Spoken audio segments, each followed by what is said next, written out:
Hello សួស្តីអ្នកនរគ្នាខ្ញុំកៃសិនជួបគ្នាម្ដងទៀតហើយថ្ងៃនេះខ្ញុំនឹងបរៀនអ្នកនរគ្នាអំពីfunction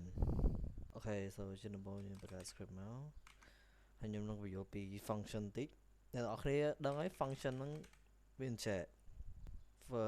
function នេះខ្ញុំប្រើវាដោយរបៀបថាយើងមិនចាំបាច់ទៅសេកូដត្រាមកត្រាឥឡូវឧទាហរណ៍ខ្ញុំថាចេះឥឡូវថា print កៃសិនហើយមួយទៀត print banana print apple យើងអត់ចាំបាច់សេកូដត្រាអញ្ចឹងមកទេ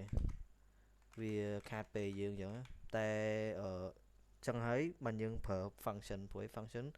យើងគ្រាន់តែសេកូដតែម្ដងយើងហៅវាហើយហ្មងឥឡូវខ្ញុំបញ្យល់អ្នកនរគ្នាតិច Okay so ជាដំបូងយើងគ្រាន់តែសរសេរ logo អញ្ចឹងមកហើយដាក់ function ប៉ុណ្ណឹងហើយតោះមកយើងឲ្យ name វាយើងដាក់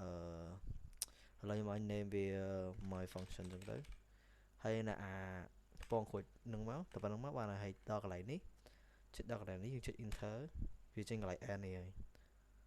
ហើយនៅក្នុងនេះយើងចង់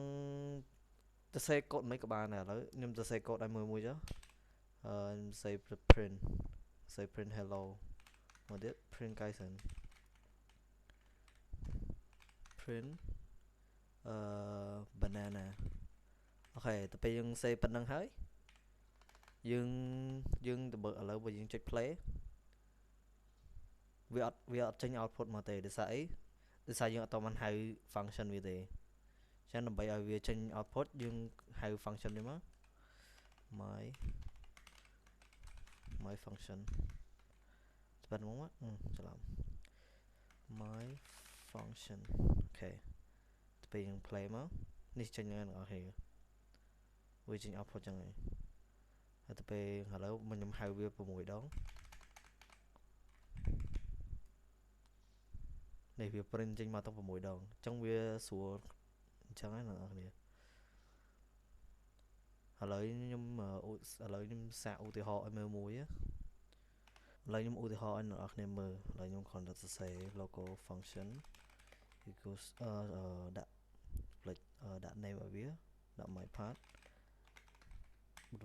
ដាក់ពងគួយហ្នឹងមកហើយ enter ហើយមួយទៀតអ្នកទាំងអស់បងអ្នកទាំងអស់គ្នាបានមើលវីដេអូមុនទេអ្នកទាំងអស់គ្នាប្រហែលមកមើលអានេះរៀងឆ្ងល់តិចហីរៀងវល់ទេហីសូមឲ្យអ្នកទាំងអស់គ្នាចូលទៅមើលអាវីដេអូខ្ញុំផុសពីបន្ទាប់ហ្នឹងណាដើម្បីឲ្យស្រួលមើលហើយទៅមកខ្ញុំសរសេរ logo new part ស្មើនឹង instance.new ឥឡូវតិចខ្ញុំបញ្យល់អ្នកទាំងអស់គ្នាបន្តិចចាឥឡូវខ្ញុំសេហើយសិន new part no new part dot brick color equals to brick color dot new dot brown new part dot transparency equals to 0.2 new part dot parents goes to space game dot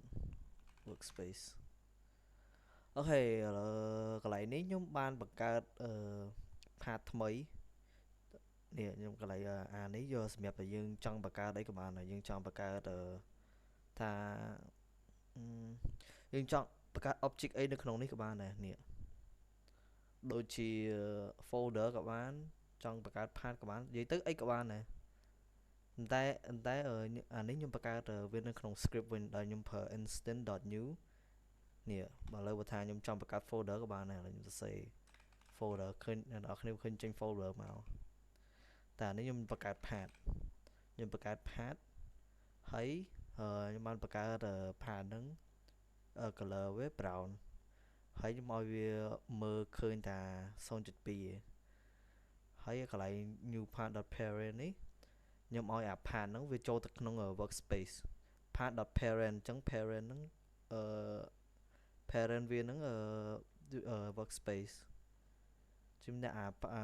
new path.parent ហ្នឹងចូលទៅនឹង game.workspace ឥឡូវបើខ្ញុំដាក់ my path mà pin hái ok bên này nè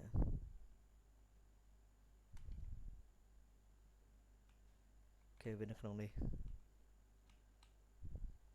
ok trong tích trả lời nhưng mà đã new part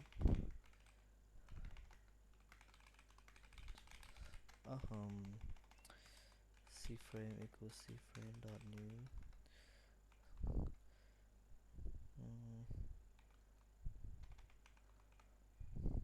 hay cái này ní ban đã cframe với nhưng ban đã cframe với nhưng change từ position y rồi vì lần mà lời tích tầm mà dùng mới khởi là bây nhầm rắn ok nên đặt này khởi này đi phá rồi hay bỏ nhóm hai việc hẻm đón viên đường mau hẻm đón nhưng ở này khởi nhé chứ cô nó bao function nó viên lọ thoảng năng dương mình chấp bách xe cô chết tại này dương bách thì anh ấy bởi dương upper function nhưng thời thư chơi lộn nó mình chắc á khuyên cô bên nhì nhảy á tại là sao function viên lọ thoảng năng một dương mình chấp bách ta xe cô đây chờ đâu dương còn ta xe bên năng thấy dương còn là hai function máu hao vậy nhưng cho hai màn tiếp các bạn á sao tại dương ok video nó mình phần năng tế bờ nè tất cả thì chừng nào lấy ai comment xua bán rồi có cho trong discord những các bạn này làm cho xua trong các bạn này ok bye bye